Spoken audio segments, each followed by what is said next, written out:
الله هي لسه سخنة جدًا وطالعة من الصينية تحفة، قطعة زي ما أنتم شايفين أهو، ما شاء الله الكاستر عاطي لها طعم حلو جدًا، جدًا، جربوها إن شاء الله يا بنات تعجبكم.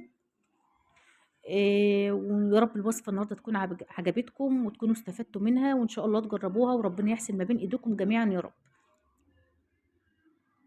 شايفين بقى الجلاش عامل إزاي؟ اللهم بارك، تحفة جدًا، جدًا.